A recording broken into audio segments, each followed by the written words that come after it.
Aujourd'hui, une nouvelle vidéo favori, Justine Lossa, des réacs au mascu sur TikTok et c'est à mourir de rire. Une des youtubeuses que j'adore, c'est Colline. Puis je pense qu'elle parlerait de n'importe quoi, que je regarderais quand même ce qu'elle fait. Merci l'audace, du coup c'est des critiques surtout, face caméra. La machine infernale, c'est trop mignon. Je sais pas comment j'ai fait pour passer à côté. Et nous, avec mon copain, on était en pleurs derrière. J'espère qu'ils vont pas finir ensemble. Groseille chatoyant. Déjà c'est le titre qui m'a eu. Moi sur les musiques, je ne fais que les écouter en boucle jusqu'à temps que je sois écœurée. En plus elle a des poches. Moi je suis quelqu'un de hyper sensible. Hello, bienvenue dans cette nouvelle vidéo. Aujourd'hui une nouvelle vidéo favori où je vous partage toutes les choses que j'ai aimées et que j'ai lues, que j'ai vues, que j'ai mangées. En octobre, on va faire tous les favoris du mois d'octobre. Alors, il va y avoir comme d'habitude, c'est la deuxième vidéo favori que je fais. Donc là, il y a pas mal de choses, donc je vais faire une intro assez rapide. Il va y avoir des comptes YouTube et Insta que je suis, des livres, des films, des choses qu'on a mangées, des podcasts, de la musique, des produits, beauté, etc. Et un vêtement. C'est parti. Dans les comptes que j'ai kiffé au mois d'octobre, il y en a plusieurs. En fait, c'est des comptes, pas forcément que j'ai kiffé au mois d'octobre, mais que je kiffe de manière générale aussi. Il y a Miss You Charlie, c'est une fille qui change de métier, alors à peu près tous les 6 mois, je crois. Et c'est trop cool, elle fait des vidéos YouTube sur ça. Et en gros, à chaque fois qu'elle change de métier, en fait, son concept, c'est ça, elle change de métier tous les 6 mois. Et elle nous emmène dans son nouveau métier en immersion. Donc elle a fait couturière, elle a fait sportive, elle a été agricultrice aussi je crois, et là elle a fait DJ récemment et c'est trop cool ce qu'elle fait, je vous invite à aller la voir. Et son compte Insta c'est Miss You, You avec un U, M-I-2-S-U Charlie et c'est tiré du bas. Et elle est trop cool, j'adore sa vibe, j'adore même le montage, comment elle fait ses vidéos et tout, c'est trop cool. Ensuite il y a Lola MRC, elle c'est beaucoup des OOTD, c'est beaucoup des trucs de mode, c'est quelqu'un qui a travaillé je crois dans la mode et c'est surtout sur Insta. Elle fait des OOTD incroyables, elle fait du layering avec des jupons, franchement elle a un style trop cool. Donc c'est Lola MRC et c'est trop stylé. Moi ça m'inspire beaucoup, disons que je regarde énormément ce qu'elle fait, même si les pièces qu'elle porte c'est quand même assez niché entre guillemets, enfin ça m'inspire pas forcément au quotidien mais c'est très inspirant de manière générale. Ensuite une fille que je suis depuis longtemps, il n'y a pas que en octobre mais j'avais envie de vous en parler, je l'ai oublié la dernière fois, c'est Justine Lossa. Elle fait des vlogs sur YouTube, donc en gros elle avait fait Camille et Justine où c'était un compte très féministe mais elle est très féministe et maintenant elle fait du contenu toute seule et c'est beaucoup des vlogs chill, très chill franchement, où elle parle des BD qu'elle lit. Sur Insta elle fait beaucoup de vidéos où elle fait des réactions, des réacs au mascu sur TikTok et c'est à mourir de rire, toujours avec humour, c'est trop drôle et en vrai elle est très engagée, militante, féministe, donc elle partage aussi ses dernières BD, ce qu'elle mange, voilà, etc. Donc c'est très chill, c'est très good vibes, très engagée quand même, donc c'est voilà, très cool. Ensuite, une des youtubeuses que j'adore, dont j'avais envie de parler, c'est Colline, qui est évidemment très connue, mais sur YouTube, sur Insta aussi, j'adore ses vidéos justement favoris sur YouTube, et elle est trop cool. Elle fait beaucoup de déco, elle parle de fringues, de ce qu'elle tricote aussi. Enfin, en vrai, c'est surtout juste pour son attitude à elle, enfin sa personnalité que je la suis. Je pense qu'elle parlerait de n'importe quoi, que je regarderais quand même ce qu'elle fait. Colline, elle fait pas mal de vidéos. Enfin, elle fait aussi du make-up, elle en fait un petit peu moins maintenant.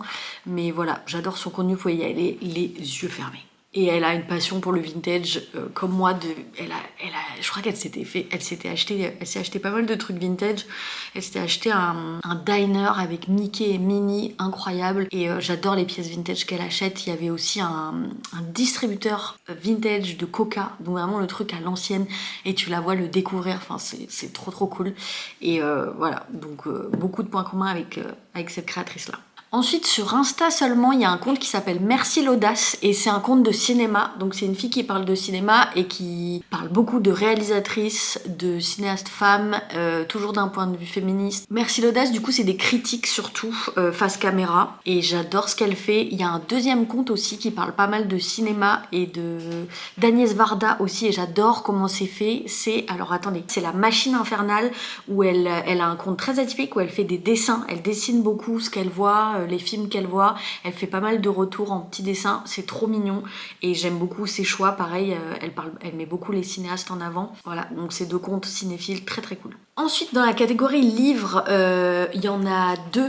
Il y en a un, je vais parler très vite fait parce qu'on en a parlé dans un épisode de podcast qui sort, il sera sorti quand vous verrez cette vidéo, donc il est sorti à Halloween, le 31 octobre. C'est mon podcast L'huile sur le feu et on a parlé de ce livre et c'est un livre qui s'appelle Aval de Sephora Pondy qui parle de 2 personnages en parallèle, Lam et Tom, et c'est l'histoire de Tom qui lui devient un incel en fait, et c'est toute leur trajectoire jusqu'à leur rencontre. Elle, c'est une jeune actrice noire qui est en pleine ascension de carrière et c'est une écriture très incisive, très dure aussi, très liée au rapport au corps. C'est hyper pertinent et c'est un premier roman et franchement c'est à lire absolument. Ensuite, un autre livre que j'ai lu ce mois-ci que j'ai adoré, c'est Avant que j'oublie d'Anne Poly.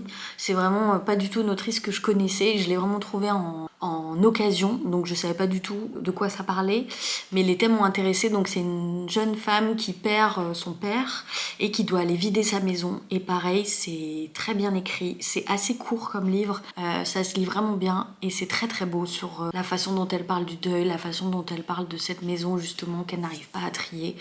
Voilà, c'est à lire absolument. Anne Poly, Avant que j'oublie. Petite pause café.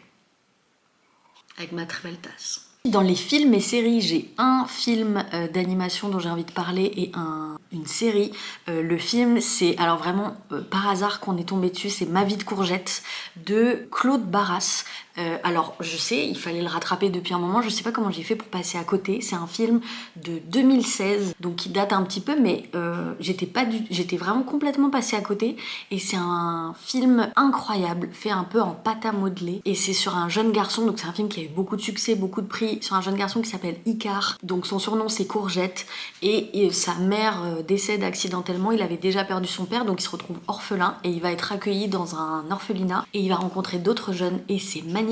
On l'a vu avec ma nièce qui est venue quelques jours à la maison. Elle l'a vu d'un point de vue d'enfant, donc un peu, elle avait une lecture à elle, et nous avec mon copain on était en pleurs derrière parce qu'on avait d'autres lectures avec les dialogues, le rapport au deuil, la façon dont les enfants se sentent désaimés entre guillemets quand ils finissent à l'orphelinat. Ils ont tous en plus des histoires hyper profondes, hyper complexes, et c'est waouh, il y a des dialogues vraiment super bien écrit, c'est très très beau, c'est très sensible. Franchement, Ma vie de courgette. Et c'est à voir évidemment avec les enfants, mais aussi avec différentes lectures en tant qu'adulte. C'est trop trop beau. C'est un film vraiment bouleversant, Ma vie de courgette, donc foncez le voir les yeux fermés. Je crois qu'il est sur Canal. La série dont je voulais parler, alors sur les séries, j'en regarde pas souvent, mais là j'ai découvert Platonique de Nicholas Stoller et Francesca Del Banco avec Seth Rogen et Rose Byrne, je sais pas comment on dit, Byrne, qui jouent Will et Sylvia. Donc Seth Rogen, c'est quand même un grand acteur et auteur de comédie. Donc il joue 2 amis qui sont dans la quarantaine, début quarantaine, et qui se retrouvent après des années à s'être perdus de vue. Et c'est juste très très drôle, franchement c'est très bien écrit. Bon, il y a des moments quand même où on tire un peu sur le fil de la comédie, où il y a des trucs un peu trop loufoques qui sont plus très réalistes et qui desservent un peu trop la comédie, mais en vrai il y a 2 saisons je crois et c'est génial. Franchement je le regarde par-ci par-là, c'est vraiment pépite sur l'humour, c'est très drôle. Les 2 acteurs pour le coup qui font toute la série, Seth Rogen et Rose Byrne, ils sont à mourir de rire. Il y a beaucoup de comiques de situation, enfin ils sont vraiment trop trop drôles. J'adore le personnage de Will qui est joué par Seth Rogen. Il a des chemises très loufoques, très colorées, il est toujours en costume mais en mode short. Il a vraiment un look de bobo de base quoi, et il est trop trop drôle. Et voilà, c'est juste une belle histoire d'amitié qui parle de vie de famille, qui parle de comment concilier vie amicale et vie perso. Alors ce qui est dur, c'est de se dire j'espère qu'ils vont pas finir ensemble, parce que le titre de la série c'est quand même Platonique. Et il y a beaucoup cette question qui revient de est-ce qu'ils sont amoureux ou pas. Enfin, de temps en temps, il y a en tout cas des petits moments où on a un doute quand même. Mais elle est vraiment super cette série. En dehors de ça, parce qu'en vrai en fiction, les mecs et les filles amies finissent toujours ensemble. Donc j'espère que ça va terminer comme ça. Mais en vrai, c'est super super drôle. J'avais pas ri depuis longtemps comme ça devant une série. Donc Platonique. je vous la conseille et elle est sur Canal. Dans la case nourriture, on passe aux favoris nourriture, j'en ai pas mal dont j'avais envie de parler.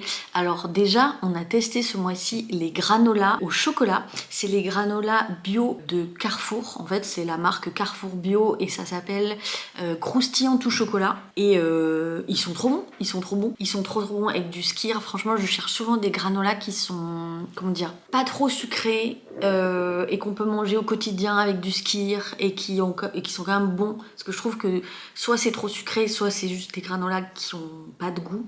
Et ceux-là, ils sont vraiment super. Ah oui, on a testé souvent à Biocop, on essaie de tester des nouvelles boissons pétillantes parce qu'on boit de moins en moins d'alcool en vrai avec Xavier. Et là, j'ai testé une boisson pétillante, c'est comme un jus de groseille de la marque Scholl. C'est un jus de groseille en gros, et le titre c'est Groseille chatoyant. Déjà, c'est le titre qui m'a eu. Il est très très bon, voilà. Les yaourts grecs à la vanille, ça pareil, sous-côté, mais les yaourts grecs, de toute façon, nous on est team yaourt grec à chaque fois pour en individuel et aussi pour mettre dans les granolas, les bols, etc. ou les bols de fruits le matin. Et les yaourts grecs à la vanille, ils sont délicieux. Et du coup, je sais pas pourquoi on avait toujours pris nature, mais ceux à la vanille, ils sont aussi trop trop bons.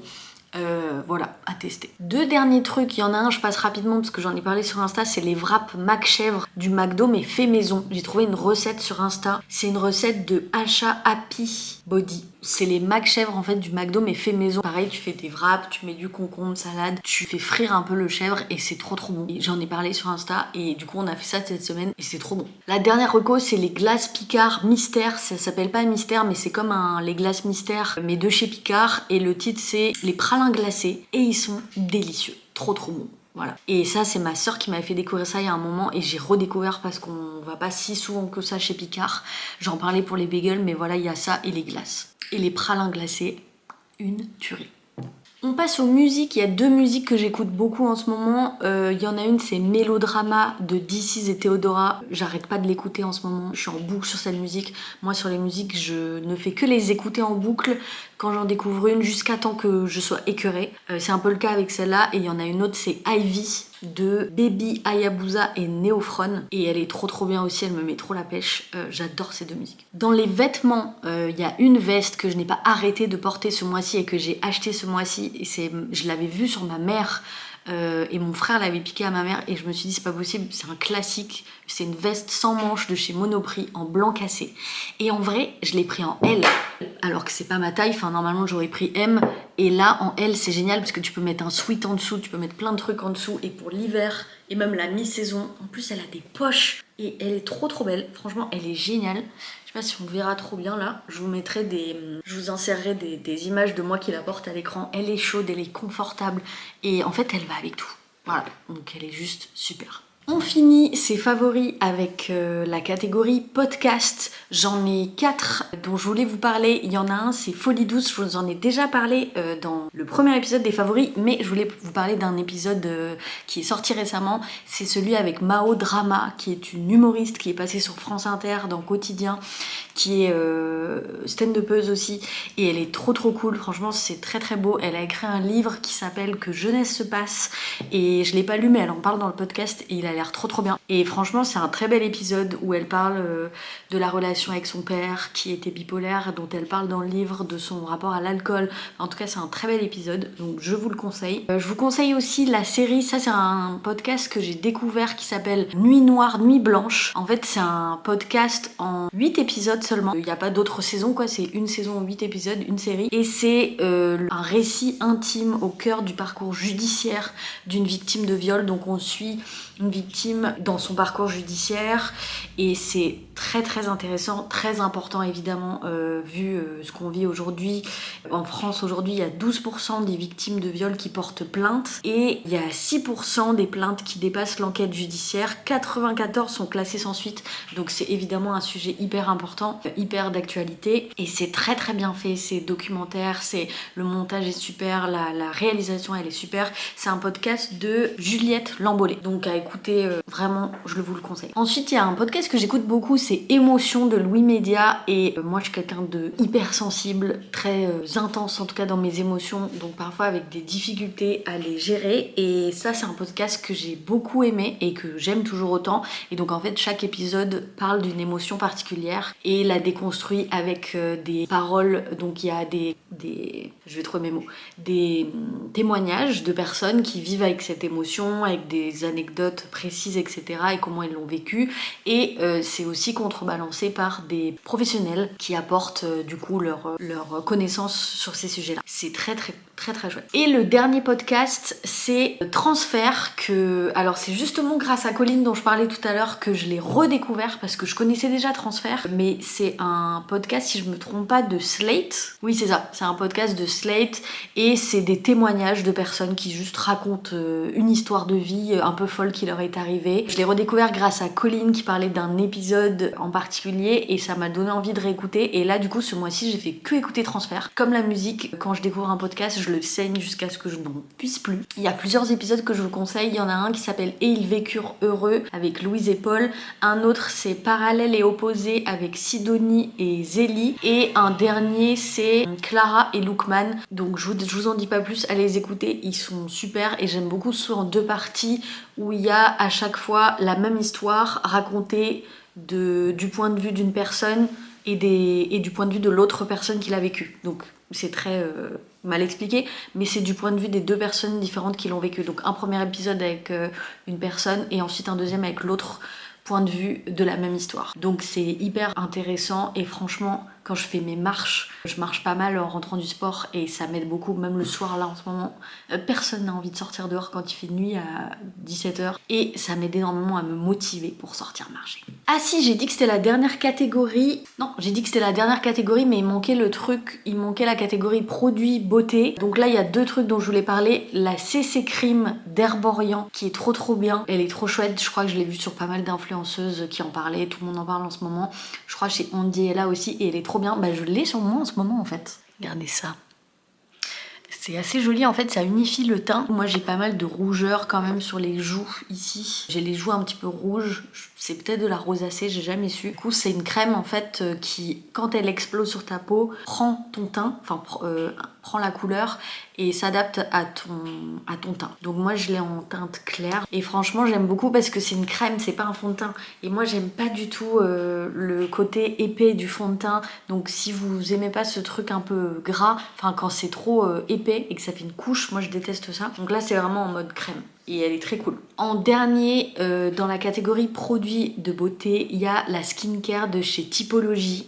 Alors moi j'avais découvert Typologie il y a plusieurs années déjà à Montréal et j'ai acheté l'année dernière leur calendrier de l'Avent et franchement encore aujourd'hui, donc quasiment un an après, j'utilise les produits. C'est beaucoup de produits mini, pas mal de produits taille réelle aussi et ils sont très cool et moi je fais cette skincare là très souvent. Alors je l'ai depuis quasiment un an, ça a tenu, mais disons que je ne fais pas ma skincare tous les jours. Et les produits sont super, j'ai l'impression d'avoir une très belle peau depuis. Je vous ferai peut-être une petite vidéo de ma skincare sur Insta. Et voilà, les produits sont super. Et bref, j'ai l'impression, ma peau elle est super depuis que je mets ces produits-là. Et j'en suis vraiment très contente. Voilà, donc si jamais vous voulez peut-être vous l'offrir pour Noël, pour le calendrier de l'Avent, moi j'en étais super contente. C'est la fin de cette vidéo favori du mois d'octobre. J'espère qu'elle vous a plu. On se retrouve du coup dans une prochaine vidéo. Maintenant, je sors une vidéo tous les 15 jours le mardi. Donc si vous voulez vous abonner à ma chaîne, c'est le moment. Et puis du coup, on se retrouve dans une prochaine vidéo. Bisous!